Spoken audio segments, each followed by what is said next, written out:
Ladies and gentlemen, welcome back to another video on the channel, and we're doing things a little bit differently today as we kick things off.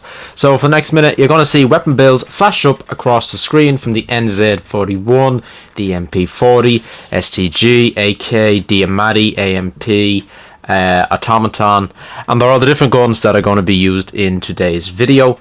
They're the most reliable weapon builds I've found so far. I don't take any credit from them. They either come from JGod, Charlie Intel, Dextros, Mandy, and then just maybe messing with them slightly.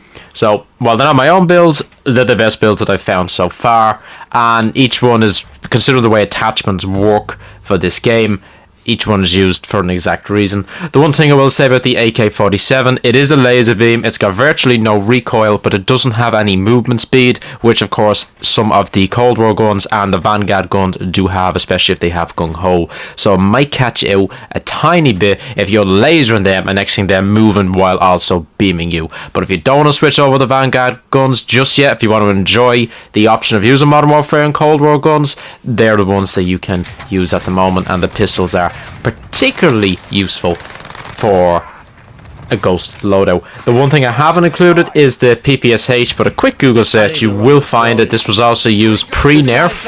It since has taken a little bit of damage reduction, and as you can see, it's zero recoil. It lasers them at pretty much any distance, and this was one of my first endeavours into the Airfield after the game that I uploaded earlier today, and it is fun. You'll find a lot of specialist bonuses on your travels around Caldera, and the piercing vision is particularly useful considering you can put on hollow point and FMJ bullets, and a lot of the buildings in this are actually wall bangable. So that was our introduction to the PPSH. I think we have the Automaton or the NZ out at the moment. Once again, straight down, straight out of the sky. And I've actually, when I've been surviving, I've been having so much fun with the gunfights in this, but I have felt that movement speed is now more vital than ever. I mean, look at having Amp there alone with that quick weapon swap, just melted the guy and he comes up the stairs. It's nuts. Here we go again, team wipe. So we're kind of getting back to the old days, you know, we're nearly back in the train station era. You know, we're getting our squad wipes. Haven't learned spawns yet.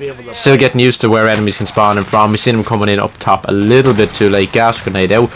Gas grenade's got a buff, as it almost all lethals and tacticals.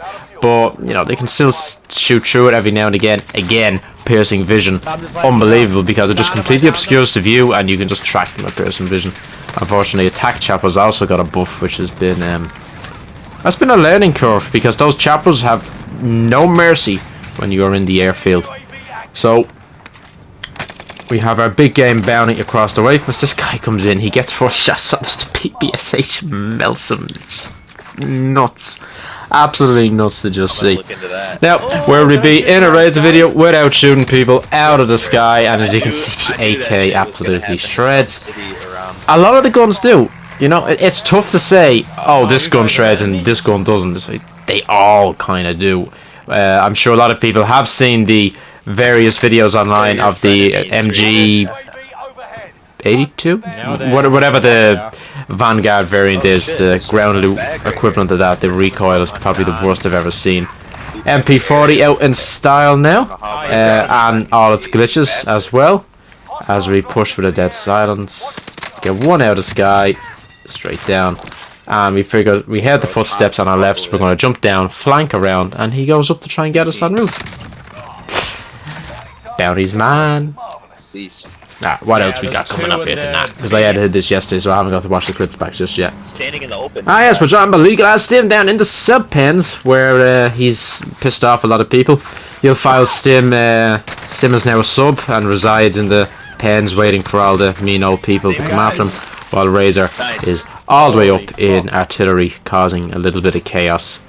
And what's not included in this video is the magnums from Vanguard, which will be highlighted, for lack of a better term, in the next video, before they get patched. I do say before they get patched, because these things are going to get nerfed into the ground. They are so powerful at the moment. Picture Cali sticks that can shoot bullets. Gives you an idea of just how powerful they are. And if they had any more than 6 bullets in them, they'd be very, very dangerous. So me and Stim clean up in sub-pens there, are back over in the airfield now. I kind of feel like I want to fight in so many places. I know the game is fresh, and we're enjoying it, but I just want to keep fighting. I just want to have a lot of fun.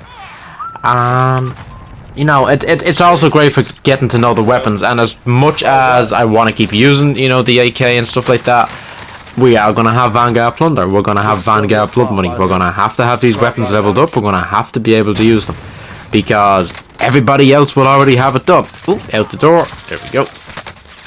Yeehaw! Woohoo! Oh, the base is fun, boys. Allied precision airstrike incoming. That MP40 seems to be the thing to use. It is. UAV is out of fuel. Returning for resupply. You get one of these attack choppers on you.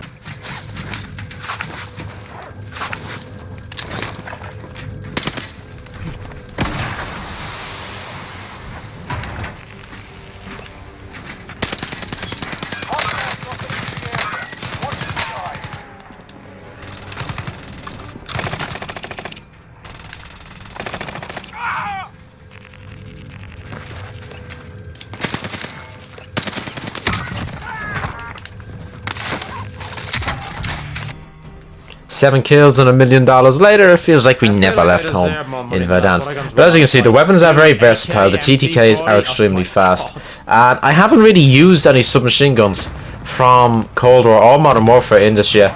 The recent nerf that went live on the 10th absolutely destroyed the MP5, both from Cold War and from Modern Warfare, and the OTS also got a nerf. And ironically enough, I haven't seen the OTS being done by anybody since the minimal nerf came in. I believe it's an extra two headshots or one headshot and one body shot extra. It's insane.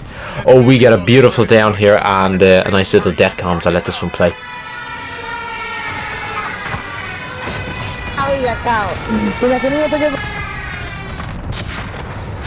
Enemy dropping into the AO. Recon coming Contract complete. Recon intel. Yeah, I can't shoot that guy. He went, God, I can't shoot that guy for nothing. I 360 you motherfucker! Like literally terrible. So I got a little bit excited every now and again when I kill people. And I didn't just 360 him, I dolphin dived him and I impressed myself with it. So the AK, versatile at long range and close range. We have the axle arms on it there. I have since gotten rid of the axle arm scope because if you do get pushed in a building, this was prior to me running Ghost. It's not useful. The ADS speed is just too slow.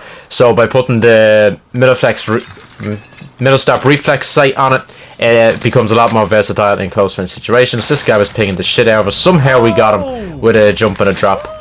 Quite proud of that one. Let's roll it on into the next clip where we should be coming up to running Ghost pretty soon because myself and Mandy just got so sick of dying. We're also convinced Ghost is broken at the moment because we're dying in situations where teams are rushing us that should not know where we are, and we are lucky enough that advanced UAV is signaled when 3 UAVs are popped, so there's no way they know where we are when we don't hear that initially.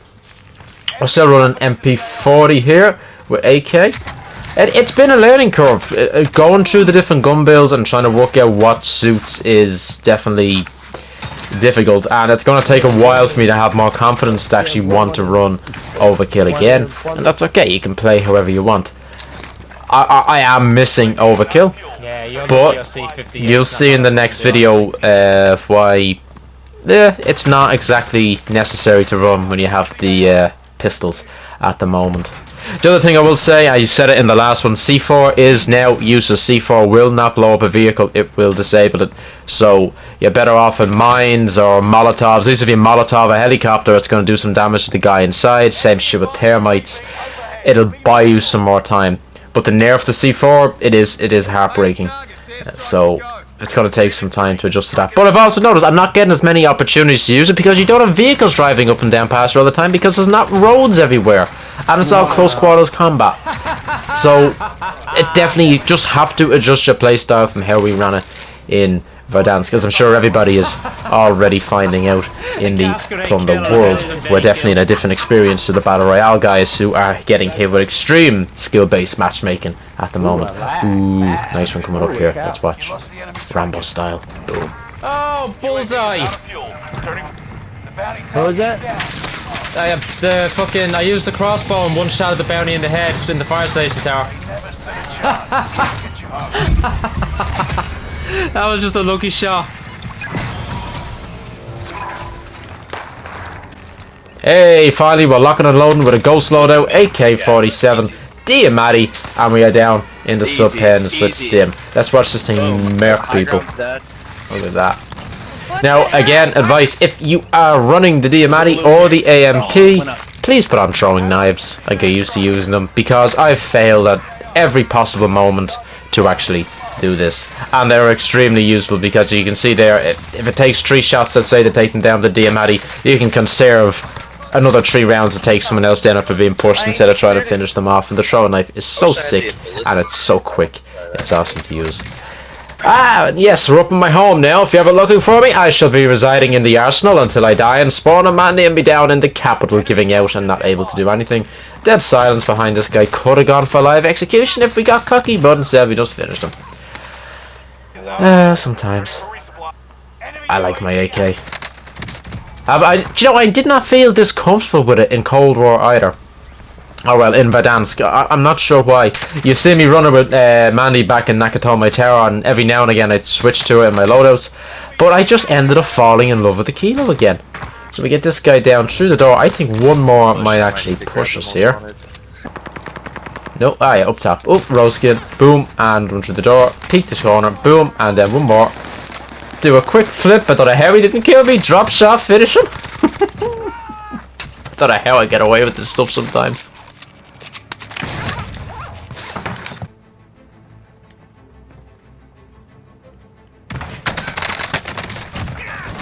Oh, that's cute, you ran him with your heartbeat sensor. Didn't get you anywhere, Bubba.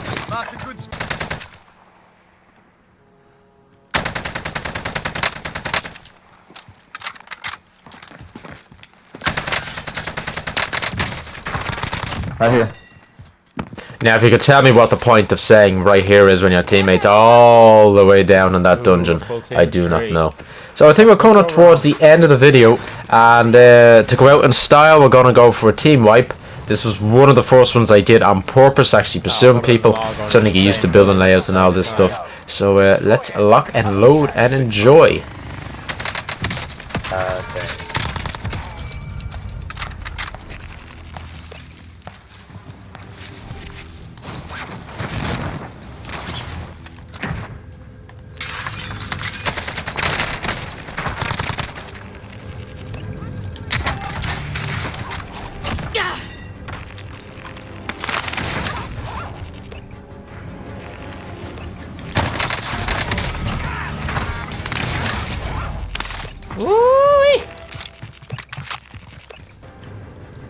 Enemy dropping into the Oh, that's cute. Oh, back in on top of me. That's really cute. This is Phoenix 3. Strike inbound.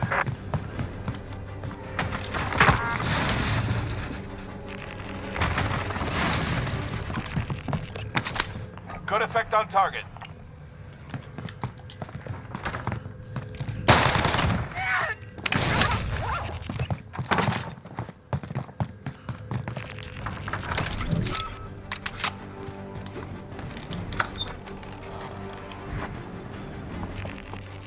Why the developers thought that by nerfing dead silence so it doesn't refresh, by fixing that by putting in so many dead silences on the floor, will forever remain a mystery to me until the Battle Royale players give out about it. But in the meantime, I will enjoy it and continue to abuse that little exploit or system, as it were. And let's finish up with one more kill. Say, ladies and gentlemen, welcome to the first gun video of Caldera. I hope everybody is well, and I'll catch you all again soon for some live streams.